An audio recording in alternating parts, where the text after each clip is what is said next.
अगर आप अब भी यूके में स्किल्ड वर्कर वीजा की बेस पर यूके में एंटर होना चाहते हैं तो मेरा ख्याल है कि अब आपको इस ख्वाब को अधूरा छोड़ देना चाहिए, इस ख्वाब को तर्क कर देना चाहिए। उसके पीछे बहुत सी वजूहात हैं। आज मैं वो सारी वजूहात यानी जो कुछ पिछले पूरे साल में यूके में इमिग्रेशन की चेंजेस के हवाले से होता रहा है उसको हम डिस्कस करेंगे और उसके बाद आप देख लीजिएगा कि क्या आप इस काबिल भी रहे हैं कि आप स्किल्ड वर्कर वीजा की बेस पे यूके में जा सकें और जाने के बाद आप वहां पे सर्वाइव कर सकें। सबसे पहली बात तो यह है कि अगर आपको स्किल्ड वर्कर वीजा के लिए जाना है वहां पे तो आपको RQF लेवल 6 की जॉब चाहिए होगी जिसके लिए आप यूके में जा सकेंगे। ये हाई स्किल्ड जॉब्स हैं। करना यह होगा कि सबसे पहले आपके पास एक डिग्री होनी चाहिए। मिसाल के तौर पर एक डिग्री हम मान लेते हैं MScs या मास्टर इन कंप्यूटर साइंसेस, यानी जिसमें आप अपने आप को बता सके कि मैं एक सॉफ्टवेयर इंजीनियर हूं। अब आपके पास एक डिग्री आ गई, एक शर्त आपने पूरी कर ली। अच्छा, मान लीजिए आपके पास डिग्री मौजूद है भी, तो क्या आप उसमें तजुर्बा रखते हैं? आपने वाकई उस डिग्री में काम कर रखा है? क्योंकि जब आप स्किल्ड वर्कर वीजा के लिए अप्लाई करते हैं तो आपको अपने जो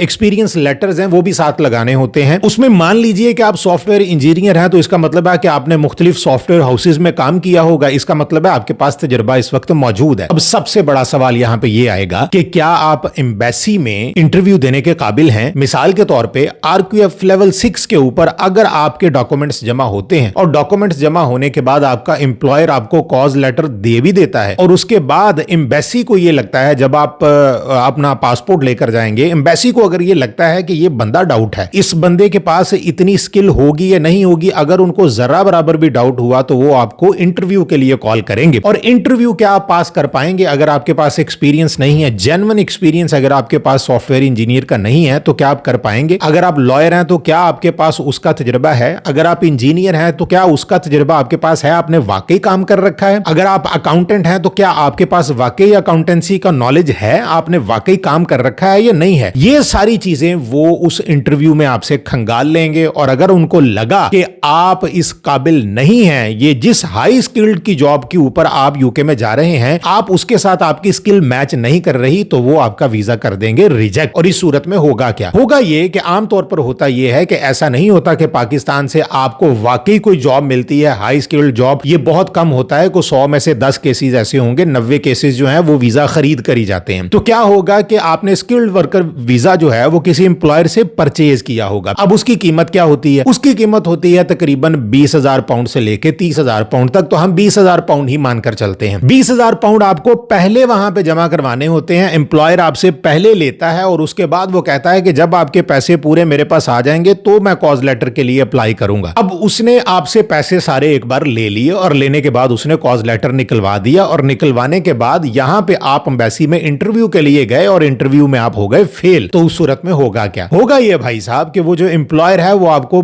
दोबारा से वो 20,000 पाउंड वापस नहीं करेगा। वो उसमें से तकरीबन 5 से 6,000 पाउंड काट लेगा। इसका मतलब ये है कि आपका बैठे बिठाए यानी सिर्फ इंटरव्यू की बेस के ऊपर आपका तकरीबन 25 से 30 लाख रुपया तो उड़ गया। तो क्या आप ये 25 से 30 लाख रुपया उड़ाने की सकत रखते हैं? सबसे पहली बात तो ये हो गई। जो लोग कहेंगे जी इंटरव्यू से पास हो जाते हैं, अब ऐसा नहीं होगा भाई साहब। अब आपको अपना आप साबित करना होगा कि आप वाकई हाई स्किल्ड रखते हैं। तो सबसे पहली बात तो ये हो गई कि आपको RQF लेवल 6 की जॉब चाहिए होगी। आप RQF लेवल 5 में भी जा सकते हैं। 3 to 5 की जॉब्स वहां पे मौजूद है, लेकिन उसमें यह है कि आप अपने डिपेंडेंट को साथ नहीं ले जा सकते। अगर आप सोचते हैं कि आप RQF लेवल 3 to 5 की यानी मीडियम स्किल्ड की कोई जॉब, जैसे कि कोई मान लीजिए शेफ हो गया, कोई टेक्नीशियन हो गया, कोई सुपरवाइजर, को हेल्थ केयर तो खैर उड़ गया। अब तो ये छोटी जॉब्स हो गई और इनमें आप अप्लाई करके RQF लेवल 3 to 5 की जॉब कोई हासिल कर लेते हैं, वीजा पकड़ लेते हैं। तो भाई साहब आप अगर वहां पे पहुंच भी जाते हैं तो वहां पे आप अपने डिपेंडेंट को तो लेके जा नहीं सकेंगे। ना आपकी बीवी जा सकेगी, ना आपके बच्चे जा सकेंगे। आपको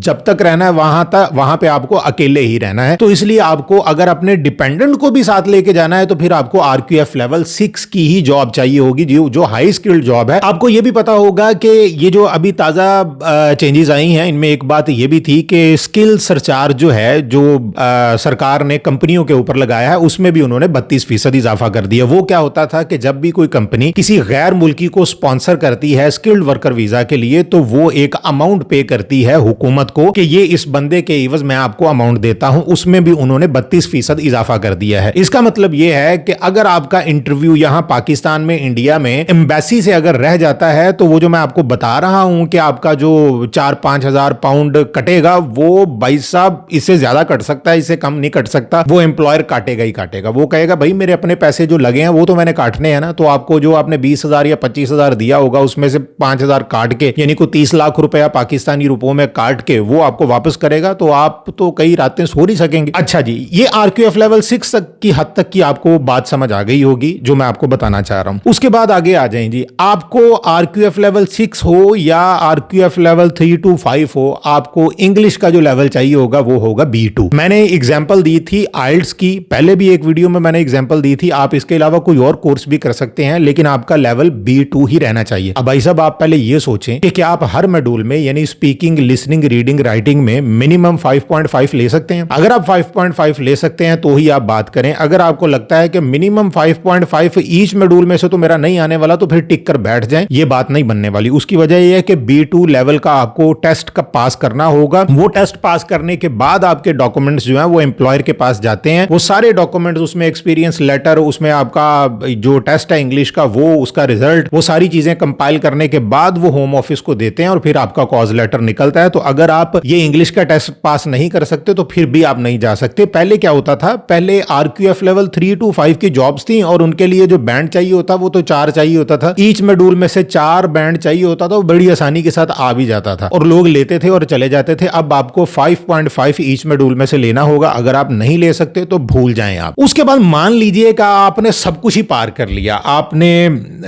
आइल्ट्स का टेस्ट भी B2 के साथ पास कर लिया, आपको हाई स्किल्ड जॉब जेन्युइन आपको मिल गई कहीं से और आपने किसी से परचेज कर ली, मिल गई आपको, आपकी जो फील्ड है उसमें आपके पास डिग्री भी मौजूद है और आपका उसमें एक्सपीरियंस भी मौजूद है और आपने एम्बेसी में उसका जो इंटरव्यू है वो भी आपने पास कर लिया। ठीक हो गया, यहां तक बहुत अच्छी बात है। उसके बाद अगला काम ये होगा कि जैसे ही आप यूके के किसी भी इंटरव्यू एयरपोर्ट पर लैंड करेंगे तो वहां पे आपका एक बार फिर से एक छोटा सा इम्तिहान होगा। वो इम्तिहान क्या होगा, ऑक्सफोर्ड ए लेवल की इंग्लिश आपकी चेक की जाएगी और उनमें ये तीनों 3-4 चीजें, speaking, listening, reading, writing check की जाएगी। जो अभी रिसेंटली शबाना महमूद ने बताया, उसने यही बात की है कि आपको एयरपोर्ट पर दोबारा से चेक किया जाएगा आपकी इंग्लिश। उसमें जो 3 चीजें हैं, स्पीकिंग के अलावा लिसनिंग, रीडिंग, राइटिंग, उसमें थोड़ी सी नरमी हो सकती है, लेकिन स्पीकिंग के मामले में अगर आपका ए लेवल का स्टैंडर्ड नहीं है भाई साहब, वापस वहां से ये भी हो सकता है। अच्छा जी, मान लें आपने वो जो एक इम्तिहान था, वो जो एक दरवाजा था, वो भी आपने पार कर लिया। अब आप एयरपोर्ट से निकल चुके हैं और अब आप दाखिल हो गए हैं यूके में। यूके में पहुंच जाने के बाद भाई साहब 8 जनवरी 2026 से जो सैलरी का थ्रेशोल्ड है वो हो जाएगा 41,700 पाउंड सालाना। कि अगर 41,700 सालाना बन जाए तो इसका मतलब है कि हर महीने आपको कितने कमाना होंगे, 3475 पाउंड। अगर आप वीजा यहां से खरीद कर गए हैं, स्किल्ड वर्कर वीजा, और आपके एम्प्लॉयर ने कहा कि भाई जॉब शॉप कोई नहीं है यहाँ पे, जॉब आपने खुद ही करनी है जो भी करनी है, तो इसका मतलब यह है कि आपको हर महीने 3,475 पाउंड खुद कमाने होंगे, अपने एम्प्लॉयर को देंगे,